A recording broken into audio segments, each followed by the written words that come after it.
Hello everyone and welcome to another video by Centipede Geek. In this video I'll be talking about sort of my theories and predictions on the upcoming AEW wrestling pay-per-view by the name of All Out for the year of 2021. I'll be talking about some of the matches and what I think might happen, some of the debuts, and really just AEW news in general for this coming weekend. Sunday, September 5th, when All Out airs, make sure to get it on Bleacher Report. I believe that's where they're going to have it if I'm not mistaken. So let's look at some of the matches here in Wikipedia. It looks like they're going to have a 10-man tag team match with Best Friends of Orange Cassidy, Chuck Taylor, and Wheeler Yuta, and Jurassic Express, of course, Jungle Boy and Luchasaurus. And then versing the HFO or Hardy Family Office of Matt Hardy, Private Party, and the Hybrid 2. This will be a really neat 10-man tag team match. When it comes to AEW, when you compare it to other wrestling venues such as WWE or Impact or even independent wrestling, AEW really excels in tag team wrestling, so this would be a really cool one. If you guys keep up with Elevation or Dark Elevation or just a regular Dark on YouTube, you've seen a lot of Wheeler Yuta recently, and this guy is a real young talent, and I think he's capable of going far as long as he's used in the right manner. He's a great wrestler, so it'd be cool to see what Wheeler Yuta is capable of as he hits his first, as he's on his first pay-per-view card of AEW. Orange Cassidy is always great to see. That guy always gets a huge pop. The hands in the pockets, the lackadaisical thumbs up for lack of a better word. He always gets a huge pop and everything. Like I said, Chuck Taylor is always cool to see. Jurassic Express, Jungle Boy, and Luchasaurus. You can't go wrong with Jungle Boy. There's a reason he has the most matches in AEW because the guy is just so over. HFO, Matt Hardy is one of those guys that he excels in everything he do. He excels at wrestling, and he excels at gimmicks. And what I like about the HFO is that it's a gimmick that you don't have to take too seriously. It's a light-hearted gimmick. It's a funny gimmick. It's very humorous, and it's just one of those kind of fun things. Private Party's really cool. They're one of those guys, young, up-and-coming tag teams. It'd be really cool to see what they're capable of in this match. And the Hybrid 2, these are two guys, in my opinion, Angelico and Jack Evans, who are very underrated. I think they're long past the title shot. I like Angelico a lot. He's a great submission, very technical wrestler, and Jack Evans is more of the sort of high-flying artist, I guess you could say. This would be a really neat 10-man tag team match. And if I had to pick a winner, HFO, they like to use sort of very underhanded tactics and stuff like that. So it'll be interesting to see if we have any sort of illegal objects in this match. AEW doesn't really do DQs or disqualifications really at all, so you don't have to worry about anything like that, to other companies such as WWE and stuff like that. So if I had to pick a winner for this one, I'm going to go ahead and go with the HFO because of their underhanded tactics, and they're not afraid to do whatever it takes to win the match. So I'm going to go ahead and go with them. But obviously the fan favorite is probably going to be Best Friends and Jurassic Express because those are the good guys or the faces of the company, for lack of a better word. Another match is going to be the 21 Women Casino Battle Royale for the AEW Women's World Championship match. This one has an interesting backstory because it was originally going to take place at the buy-in, but because of travel issues with Pac, the Andrade and Pac match will be rescheduled for a later Rampage event, and I'll talk about my thoughts on that match later on and who I think will win that match. But I don't know what episode of Rampage, but that'll be happening later on. So it's kind of like a good and bad thing. It's bad that they have to wait for that, but it's, travel issues they couldn't control. It's out of their hands, but it's cool for the women because now these women get to have a longer time on the AEW, on the pay-per-view card of All Out. So it'd be cool to see this. So let's talk about some of the women. You've got Nyla Rose, Thunder Rosa, The Bunny, Big Swole, Julia Hart, Ty Conti, Diamante, Penelope Ford, Red Velvet, Hikaru Shida, M.I. Sakura, excuse me if I pronounce some of these names wrong, Jade Cargill, Kiera Hogan, and that's cool because she's from Impact, so she's going to make her AEW pay-per-view debut.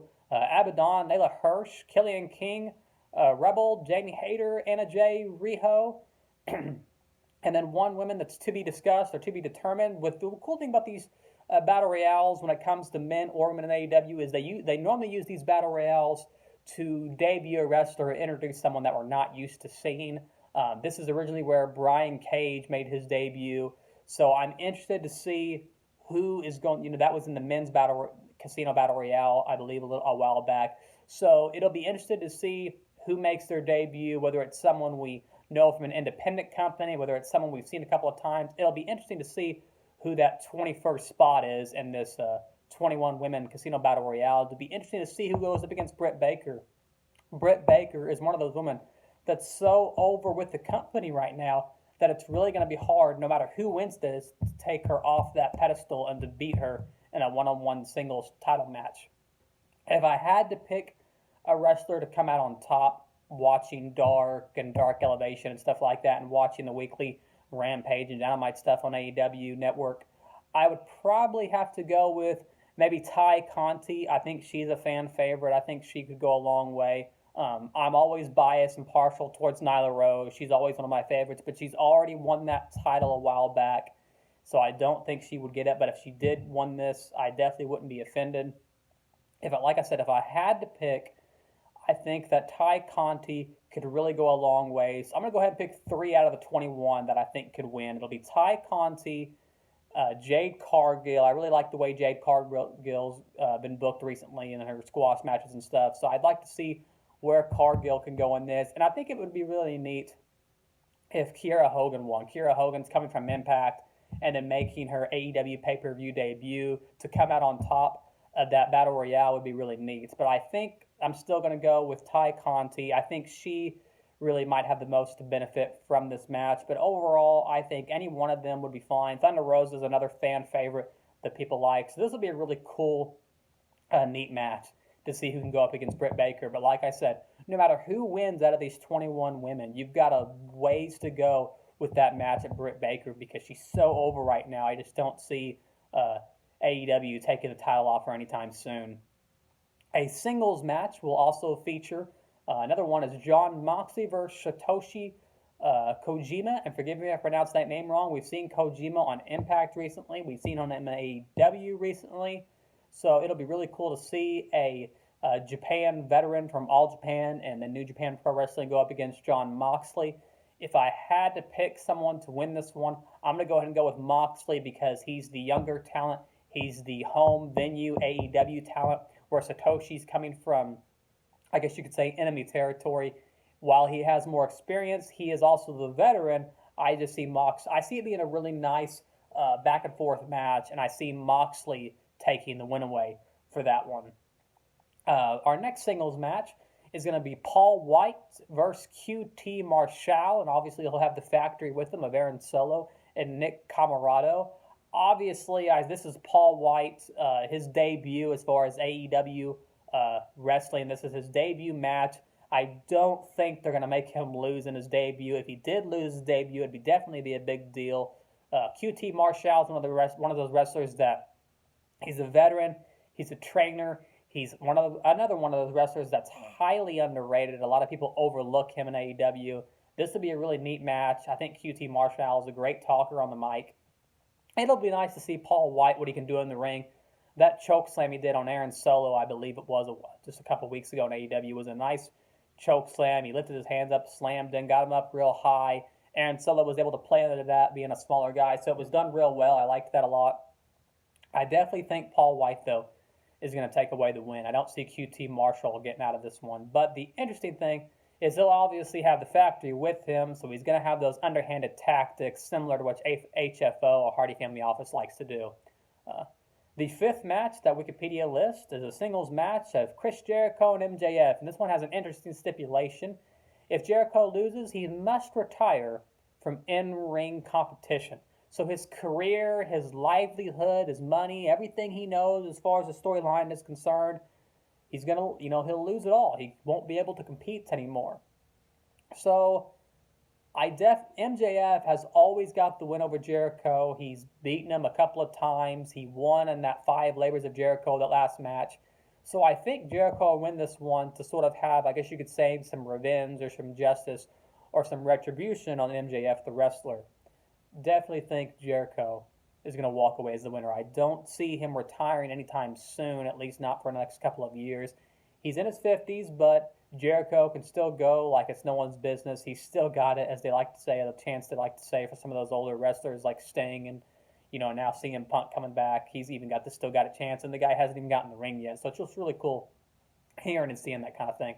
But I definitely think Jericho's going to walk away. If Jericho did somehow lose, that would be such a big deal, and it would put so much heat on MJF because he would be the one to retire Jericho. Now, in my opinion, who has most to benefit from a match like this would definitely be MJF because this is the young guy, this is the young talent. He's in his 20s. He'll be in the wrestling business probably for the next 15, 20 years. He definitely has more to benefit from this. But I see Jericho walking away because he's the favorite, and I don't see him retiring at least for the next couple of years or until he decides to, right?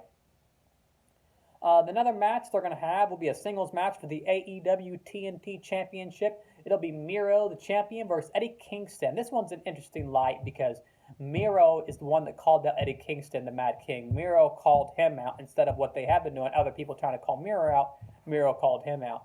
Miro's an interesting situation because he's been in a lot of squash matches recently, and he pretty much just annihilates and destroys anybody he's up against, whether it's Lee Johnson or Fuego del Sol. No matter who he's up against, he's taken out everybody. The only person that's been able to give him even a little bit of run of his money was Lance Archer. And personally, I wanted Lance Archer to win at the last pay-per-view at Double or Nothing, but that isn't what happened. I didn't mind Miro walking on top, though. Miro is one of those guys. He's a great wrestler, a great talent. But in my opinion, I would like to see Eddie Kingston walk out on top of this one. I think Eddie is one of those guys that came into AEW as a big deal. He had that great promo against Cody Rhodes back when he first came around. He had that great debut match for Cody's title. He lost, but it was still one of my favorite matches and promos that AEW Dynamite has done in recent history, in my opinion. He's had a tag team title shot with Moxley against the Bucks, almost won that. So this will be his second time fighting for the TNT Championship, his third title opportunity overall. I think Eddie has slowly gotten over with the fans. I think he's pretty over right now. I think that he got super over whenever he saved Moxley from the explosion or the fireworks in the ring.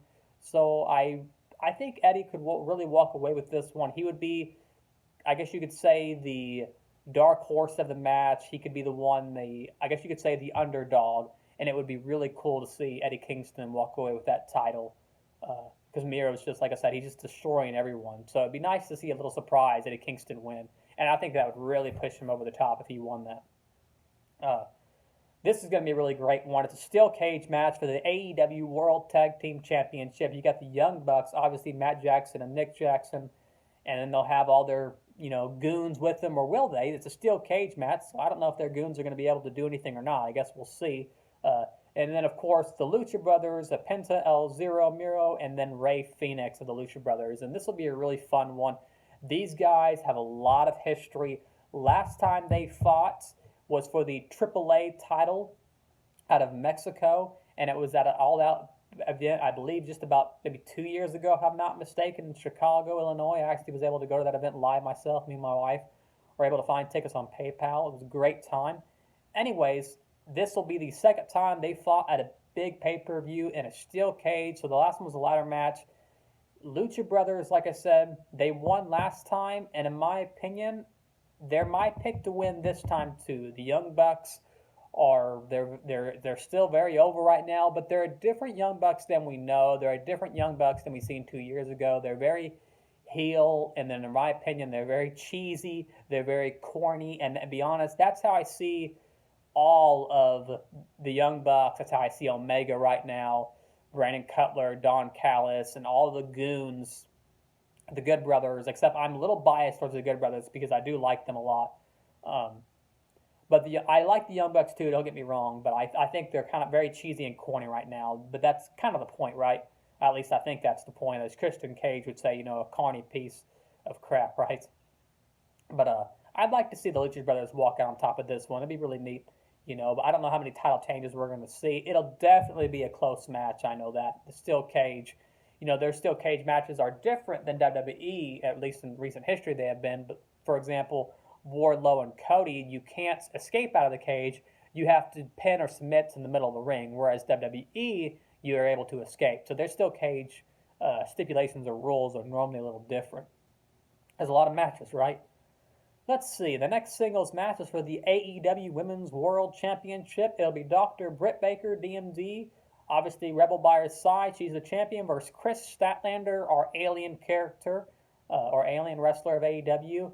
This is a in my opinion, obviously Britt Baker's going to win. Like I said earlier, she's so over with the crowd. Not that Chris Statlander can't give her, a run for her money. She's been doing great on Dark and Dark Elevation on YouTube. Great on Rampage and Dynamite every week. She's the number one ranked in the women's division for a reason.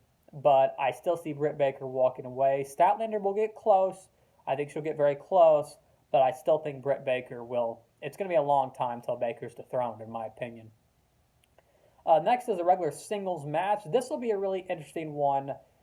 It'll be Darby Allin and CM Punk. And this will be interesting because it's CM Punk's debut for AEW as far as the singles competition. It'll be his first wrestling match in over 7 years, 7.5 years, I'm guessing. And Darby Allin, former TNT champion, he's had great tag matches with Sting. He defended that TNT title several times. So in a sense, you have, I guess you could say, a seasoned veteran going after a very young and up and coming talent of Darby Allin.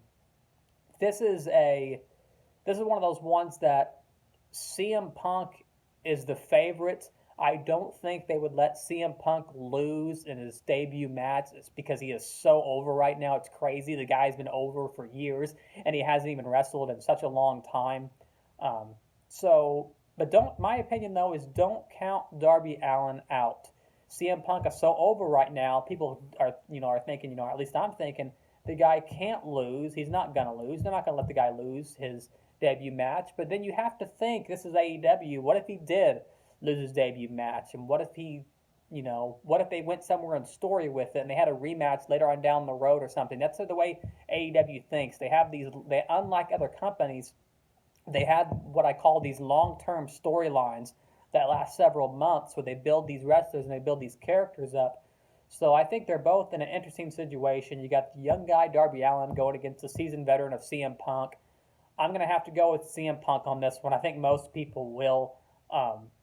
It's been so long since he's been in the ring, but I still think CM Punk is going to walk out on top. But don't count Darby Allin out. The Stinger may not be with him, but I still think Darby Allin is willing to do whatever it takes to win the match. So that'll be neat to see. It'll be a really, really neat match.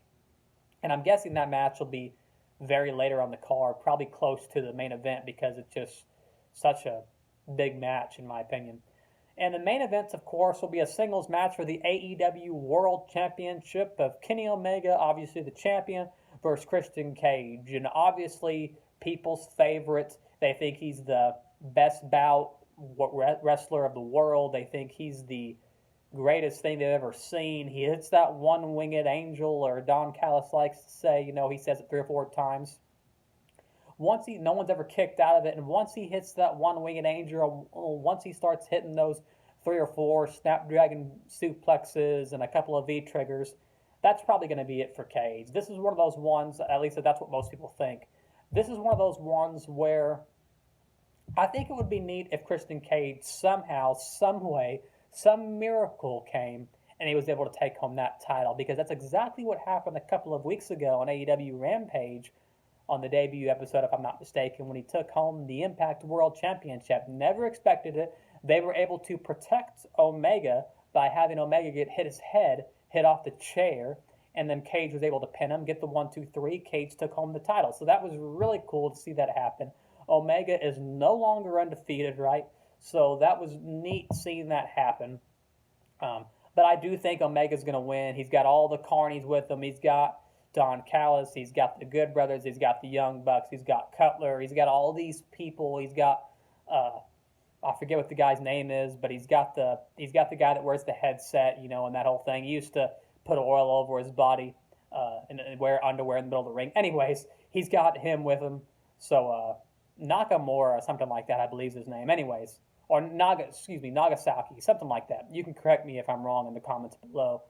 Anyways, Kenny Omega's probably going to win this match, but Omega's one of those guys that I think he's a great wrestler, but I'm a little on the fence when I say that, or I'm a little different than most people when I say that I don't think he's the best wrestler in the world, or he's super over right now. Don't get me wrong. I think he puts on great matches, but I think there's wrestlers that are just as good as he is, if not better. There's wrestlers on this card that are just as good as on the mic. They're just as good as wrestlers. And in my opinion, there's wrestlers in other companies too that are 10 times as good as Omega is, if not better. And I know that might give me a lot of hash in the comments below, but that's personally my opinion. I think a lot of times when it comes to Omega, I think he's a great wrestler, but I think a lot of times it's a lot of hype. It's that name of Kenny Omega that people like freak out about. And like I said, he's a great wrestler, puts on great matches. He's a great champion. He's one of those champions that you really don't like, and I think that's the whole point, right? You're not supposed to like the heel. In my opinion, this version of Omega is very cheesy, very corny. Not necessarily a bad thing, but that's kind of the way I see him. That's kind of the way he's portrayed. That's the whole, I guess, shtick as far as Omega goes. Christian Cage, obviously the underdog going into this match. Some wrestlers I could think that are just as good as Omega. I think Rich Swann is just as good as Omega, if not better. That match that they had at the Impact pay-per-view, I think it was in April earlier this year. I forget the pay-per-view's name, but in April of earlier this year, Revolution or something like that, or started with an R. Anyways, you can correct me in the comments below because I don't think that's right. That's an AEW pay-per-view. But Rich Swann really gave Kenny Omega a run for his money. While he lost the match, I still think he looked just as good as Omega, and at times I think he even looked better. He was even able to get more moves in than Omega was, and maybe that was just part of Omega's, whenever they set the match up, that Omega really wanted to make Rich Swann look good and stuff like that. But I still think there are wrestlers that are just as good as Omega, if not better. Just a personal opinion. You guys can let me know what you think in the comments below. This will be a really fun pay-per-view. AEW, they're on fire. They're on top of the world right now. They're never going under, at least not anytime soon. I don't think they ever will, because they're just doing things. Not only do they build themselves as an alternative to WWE, but they're doing things so much different than WWE is doing now, or has ever done, or ever will do, in my opinion. While WWE is getting rid of all these wrestlers, and they're releasing all these people, and then they're bringing some people back, like Samoa Joe recently, thank God, crowning him as the new NXT champion, dethroning Karrion Kross recently, and now Kross is full-time on Raw. So while they're getting rid of people, AEW is it's got all this young talent, and they're hiring people that WWE wasn't using correctly. We could talk about Malachi Black or Aleister Black. We could talk about him, Paul White, or the Big Show, Mark Henry. There's so many people, CM Punk. There's so many people that AEW has acquired recently. Even years ago, if you think of Brody Lee, he passed away a while back. It's so sad. And you think of Matt Hardy, and there's just so many wrestlers that AEW has acquired in recent history, just in the past couple of years, that it's just AEW is doing something so much different. Like I said, they don't have disqualifications, so you might call me an AEW mark or whatever, but that's fine. That's justified because maybe I am, right? But I still watch I still watch Raw, SmackDown. I still watch NXT. Still, I like WWE, but I think AEW definitely put something different on the card as far as wrestling and stuff like that. This will be a really fun pay-per-view. Let's talk about rumors. There's been rumors of Daniel Bryan showing up. CM Punk dropped a couple of hints recently. People were saying, yes, yes, yes in the crowd. He said you might want to wait just a little longer. So there's rumors of Daniel Bryan showing up at All Out in Chicago, Illinois. Will he show up at this pay-per-view? That'd be awesome if he did. I think Daniel Bryan is one of those guys that is better than Omega, or just as good as Omega. He's another one that you could throw into the conversation. Adam Cole is another one that recently has finished his contract out with WWE and NXT, and now could move on to AEW. There's other names out there, such as Braun Strowman or Adam Scherr, as they're called, and there's rumors of him going to Impact. And since they've opened up this forbidden door, I think it's one of the most interesting things about AEW is that they're willing to work with all these other great companies. They're working with New Japan Wrestling. They're working with Impact. They're working with AAA in Mexico. They're working with GCW, Nick Gage, or Nick freaking Gage, right? So there's all these different companies and these wrestlers. They're able to put on these dream matches like Jericho and Nick Gage, and you see things that you would have thought Jericho would have never done in his career, getting hit with light tubes, right? Something you'd never see on WWE television, or not, at least not their newer stuff, right? Maybe back in the day, but definitely not now with the PG and stuff like that. But overall, this is going to be a great pay-per-view. It's got 10 matches scheduled. I don't know if there'll be a match in the buy-in since they moved up the Casino Battle Royale for the AEW Women's World Championship match. This video is getting a little long, so we'll try to cap it off. They moved Andrade, El Idolo, and Pac to a Rampage episode because of travel issues with Pac. This is the debut, or the pay-per-view debut for Andrade, so whenever they do have that match, Andrade is my pick. Pac's a great wrestler, but Andrade's got to be my pick right now because he's the newer guy as far as AEW goes. So he's my pick to win that match. Once again, thanks for watching another video by Centipede Geek for my AEW All Out 2021 predictions and theories and all that kind of stuff. Make sure to like, comment, and subscribe below.